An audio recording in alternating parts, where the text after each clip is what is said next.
সময়টা 2016 Indian premier league বা আইপিএলে নতুন রাজত্ব করছেন এক তরুণ তুর্কি টম মুডির কোচিংয়ে সেবার শিরোপা জিতেছিল সানরাইজার্স হায়দ্রাবাদ। আর সেই শিরোপা জয়ের নৈপথ্য কারিগর ছিলেন বাংলাদেশের কাটার মাস্টার মুস্তাফিজুর রহমান।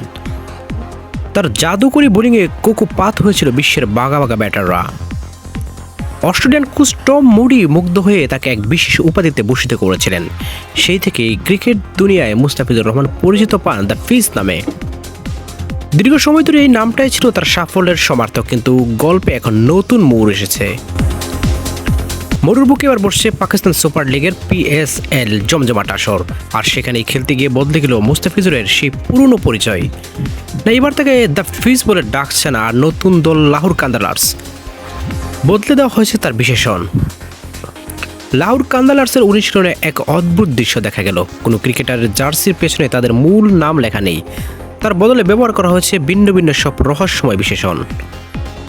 তাহলে মুস্তাফিজের জার্সির পেছনে কি লেখা? ফ্র্যাঞ্চাইজিটি মুস্তাফিজকে আখ্যা দিয়েছে প্রফিটিং বা লাভজনক হিসেবে। অন্যদিকে বাংলাদেশের আরেক তরুণ প্রতিভা পারভেজ হোসেন ইমনকে দেওয়া হয়েছে লাকি বা ভাগ্যবান তকমা। দলের ভিতরে একটা বিশেষ থিম ও অনুপ্রেরণা যোগাতেই এই অভিনব কৌশল নিয়েছে লাহোর কর্তৃপক্ষ। শুধু মুস্তাফিজ নয়, অধিনায়ক শাহিন শাহ আফ্রিদির নাম হয়েছে ইগল, জিম্বাবুয়ের সিকান্দার রাজার জার্সি লেখা কান্দালার্স বা সিকান্দার। দলের কেউ এক্সপ্লোডার বা বিধ্বংসী, কেউ বা আবার ফেথফুল বা বিধ্বস্ত।